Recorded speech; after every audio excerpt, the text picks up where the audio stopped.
Hey there guys, Incoherent Gamer here, and welcome to Dark Souls, Prepare to Die Edition. Last time we escaped the Northern Undead Asylum, and today we are at Firelink, and I'm going to be mostly showing around. Get out of my face, fly. And I'll mostly be showing around Firelink shrines in some of the areas around here, but not a lot actually. So, as you can see, we can level up here. This is mostly, at the beginning of the game, what you're going to be doing with your souls. Souls are a currency and an experience system in this game. So, how many souls you have on you at a time, that's how much you'll be able to use. There's those usable resources souls, like at the end of last video, I picked up that lost soul of the undead. There were a certain amount of souls at a time. Some souls are used later on for weaponry, but those are mainly boss souls. So, like I said, I'm mostly going to be focusing on strength and dexterity, but for the first little bit, I am just going to focus on my vitality and my endurance just to get it on par with my strength and dexterity.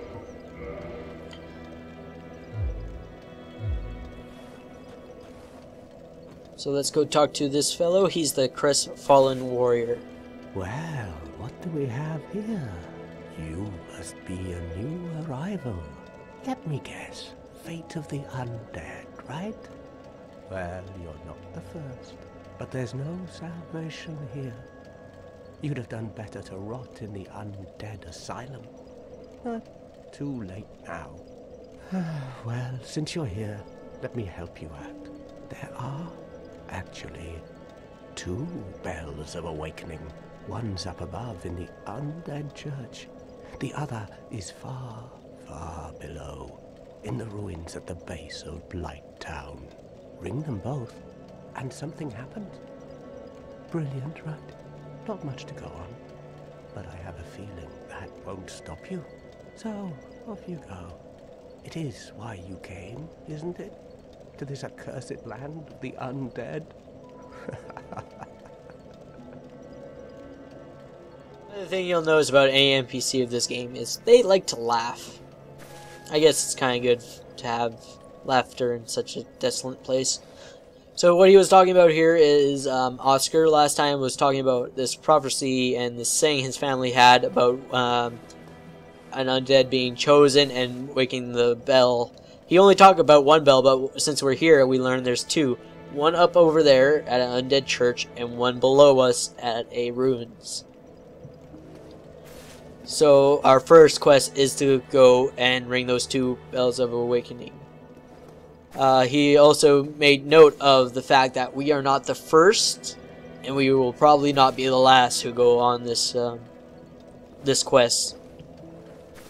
We don't really know what the quest is for. It's just we know this is kind of a prophecy that will happen if we leave the undead asylum.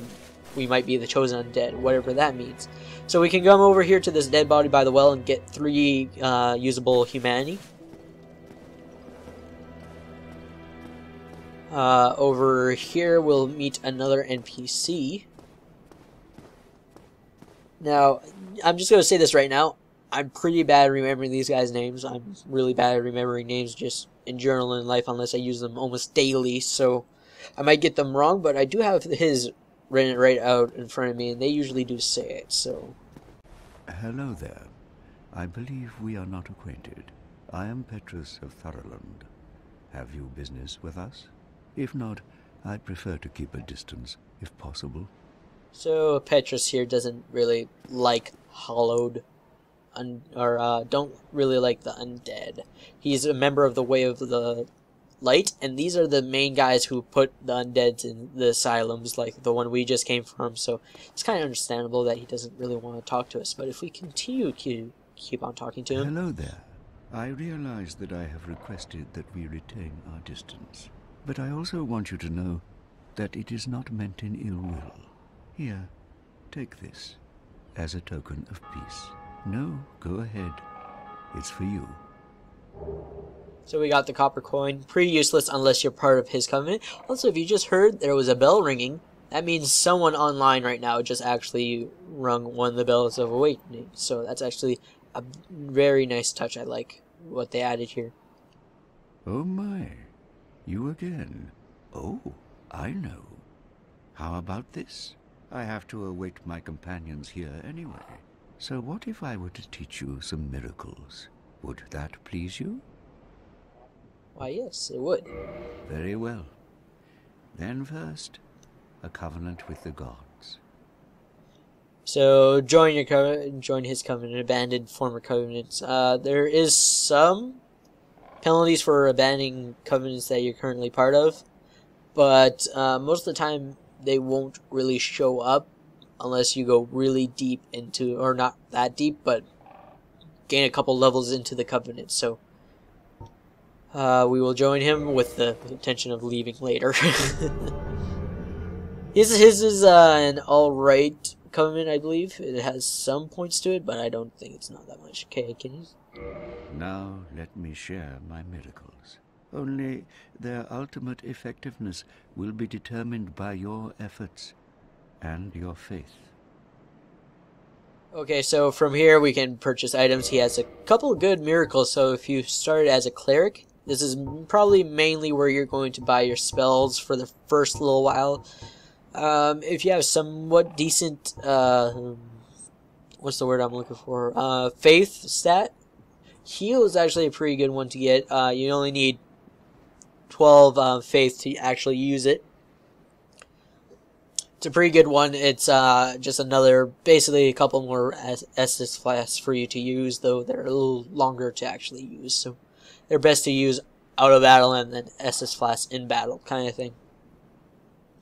Otherwise, let's see, seek guidance. That's like just a little trail showing you where to go next. Force is an item that's really like to being used in PvP by really annoying people. So whatever you want to make of that. Homeward will bring you to the last bonfire you used.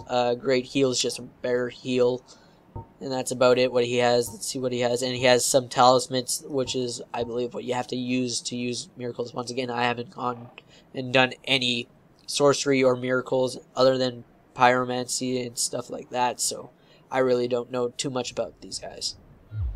And we can learn a gesture here, shrug, which is a pretty good one to have, and then enter covenant, which we already have, and we could just talk to him, but I don't think he has anything really interesting to say. The effectiveness of the teachings depend upon your faith. So like he was saying, the ability of you how much power you can use these miracles is dependent on faith. That's the main stat of a cleric. Sorcerer's main stat is intelligence, though there is some sorcerers that are a little dependent on faith, and I believe it also has the other way around for miracles too. And things like warriors and knights usually depend on endurance, vitality, and strength in that, and then something like a thief more on dexterity than anything. But that's something you'll just learn later on going through this game, what you should be leveling your guy. The beginning class is kind of like Skyrim to me. It doesn't really matter what you choose at the beginning. It's just you can actually pretty much make your character however you see fits. It's just kind of what you want right at the beginning and maybe a little more focus. So this is what this episode is mostly going to be about. It's just walking around and grabbing things around Firelink Shrine. There's a lost soul of the dead. If you come over here, this is later used as a shortcut, but if you drop down now, you can come down here and get a couple chests full of items. Later on, you're going to have to worry about mimics, but right now there's no mimics for actually quite a good amount of time. Horde bones are pretty good items. I really enjoy them. They will send you to the last bonfire you rest, so it's pretty good if you need to get out of an area quick. When we install our talisman, instead of buying it from that guy, you can now get a talisman here, and I believe the Morning Star is the beginning item of a cleric. Over here is cracked red eye ores. These are used for PvP to invade other people's world, and once they're used, they're gone, kind of thing. So there is an infinite one later on, but you have to join covenant, and it's kind of hard to join, I would say myself, but otherwise. And then there's Lloyd's Talisman, which stops Eska's use in an area. So if you're being invaded, just pop that down, and that should stop your enemies from healing up. careful when you come down here, because these guys will come alive. They're pretty hard battles, so I would just... Oh no, what happened to my shield? There we go. They are a little bit of a hard battle for what you're at right now, but if you keep a cool head and are careful about it, you might be able to defeat them. I would mostly just say run your ass towards Firelink Shrine and you should be fine. So you can see, I just did a bat stab and that barely did anything. I would say might be useful not to actually fight these guys. Ooh, and they do hurt. They do bleed damage, and that's once it's built up, it's a very powerful hitting.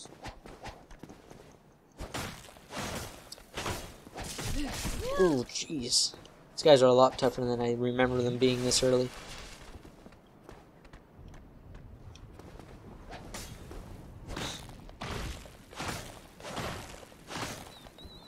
I'm not nearly doing enough damage.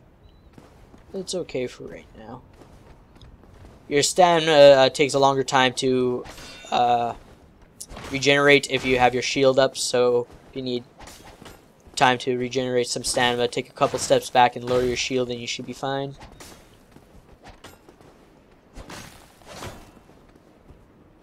Ooh.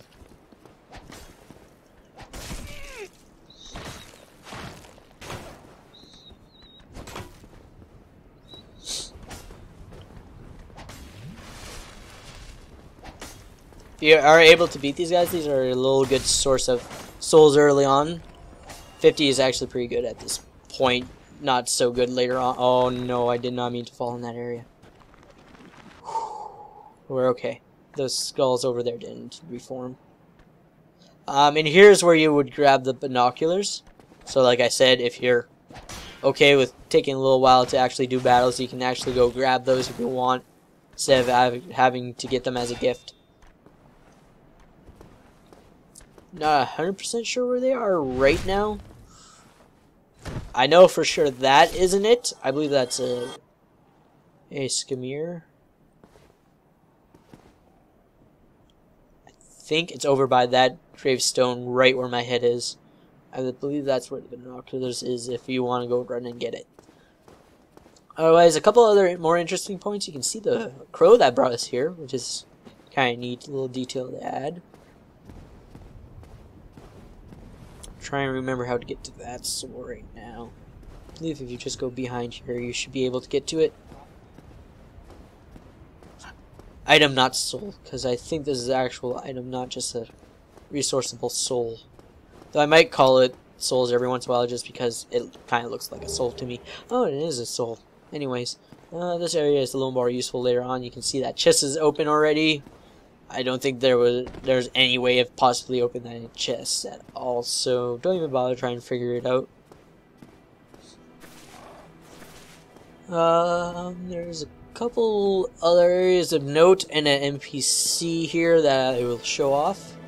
So every bonfire in the world of Lord Ran has a firekeeper to it, though you'll never really see a firekeeper except for a few times, like this one at Firelink Shrine. You can meet Anastasia, though she cannot speak, so she doesn't really have anything to say. She can't speak. And if you ever meet a firekeeper, you can reinforce your Estus flask with the soul of a firekeeper. So that allows for more healing done to the item. Down here is a pretty important shortcut. That's the one I was talking about early on with the master key that people like to do to skip an area they don't like. You can use some of it right now to get to the new Londo ruins. There's a couple things. There's a okay sword for dexterities people. There's a pretty good shield, but you are going to have to die to get it. I don't think there's any way around it. I'll show that area off later though, since I can't fully show off the shortcut right now. You can also, I believe, get a Firekeeper soul pretty early on if you go down that. I don't think you also need the Firekeeper soul or the Master Key for it. So I believe that's mostly about the area here. So actually I used a lot less time than I actually thought, so I will go to the next area. If you use the bonfire here, you will always get 10 plus, but other times you might have to, on most bonfires, kindle the bonfire to get 10, otherwise you'll just get 5. Though you will always keep your amount of souls you always had, so, or flasks that you've always had, so. You came at a 5-1 with a 6, you'll always have 6. So let's meet these guys here. One of the key things about not Borderlands, been playing a little bit of that too recently. The main thing about Dark Souls you want to do is patience. Patience is a very key to this game, so that's why most people find it hard, because they mostly just run into every place. And that ends up killing them pretty fast. Now, showing you a patience thing, if you look around you can notice that guy right there. He will throw fire bombs down at you once you get close enough, like so.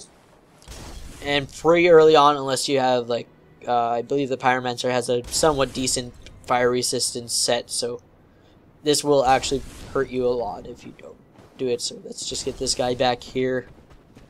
Run back here out of the way of the fire bombs, and then we can start fighting him.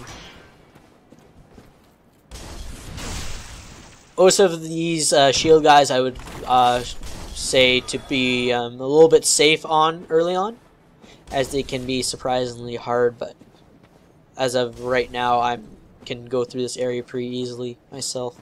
That's just because I know this area well enough. I would say ignore the fire guy right now, because there's no really good way of him hitting you when you're here, and then now take care of him. Wait until he throws something, then you can do a quick tap up, and then your light attack for your sword hand, and that will do a kick, like so. Careful when you're locked on, sometimes you can screw up and fall off the ledge. So now that we killed these guys, there's an area over there that you might have saw a item over there, but there's really no actual worth of going over there, and I will be showing that off in just a, I believe in 3 bosses is when he'll show up, so there might be NPC over there later on that has some good set of armors for you to grab. So in the Lost Undead. Careful of this rat. Definitely if you have a long sword like me, you will probably hit the wall. Cause you to stun yourself like so, but I was able to kill the rat with that anyways. Rats are good sources of the usable humanity, so if you're ever looking for some, just find a place with a couple of rats and usually you'll find one on them. There's an excellent area later on. So what I'm going to do is just get to the first bonfire, and then I'm going to end it there. But we will be entering Undead Burg here. This is the first area because there's not really much other areas that you are able to do this early on. I see not really, because I have seen Let's Plays of soul level 1 people going through the game, so any area, as long as you're good enough, can be done, but this is usually the first area anybody will ever do. Careful of this guy, who will throw a firebomb at you, but afterwards he's pretty easy to hit. But careful of the guy sneaking up behind you. That's one of the problems you'll probably have early on, is you won't notice that guy and he'll hit you right in the back off the ledge. The reason Dark Souls is really hard for beginners is because it has a lot of those little beginner traps that once you learn of it, you're set against it pretty much, unless you make a serious mistake. Otherwise, we can go through the white wall here and nothing should happen. It's just a little sign that you're going to a major area here soon.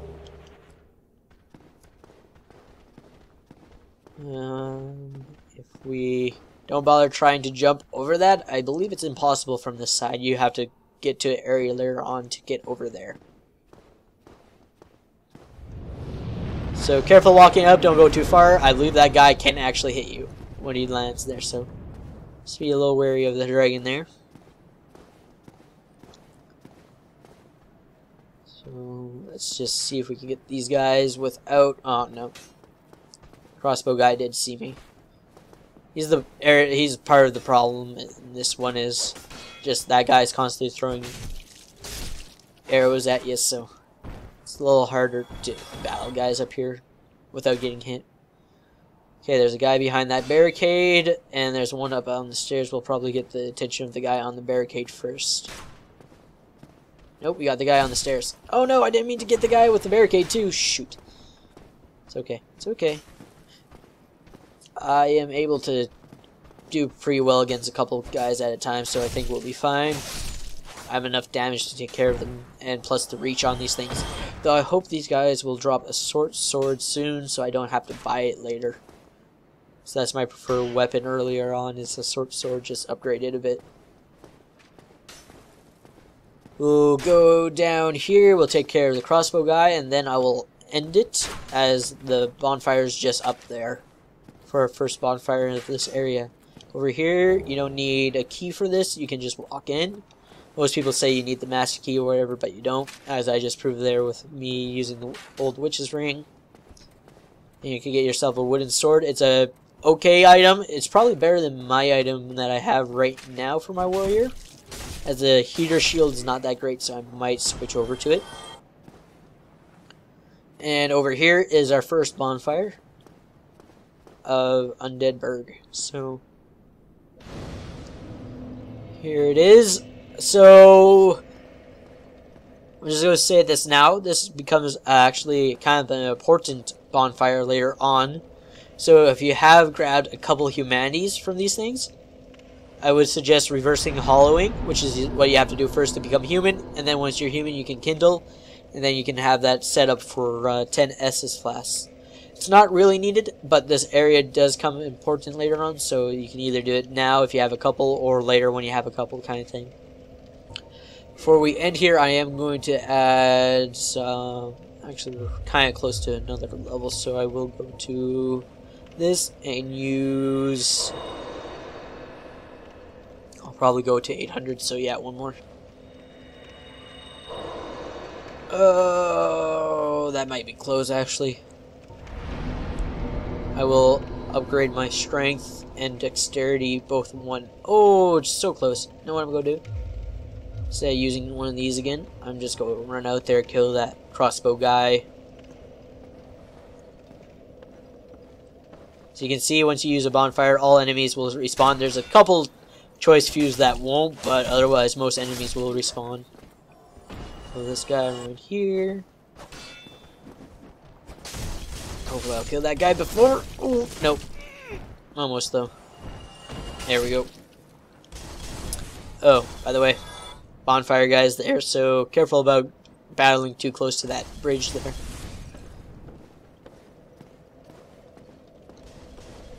Now we can level up both my strength and dexterity up. There we go. We'll have to remember to put my attunements up some bit later on though too. So this has been Incoherent Gamer, this has been Dark Souls, and I'll see you next time.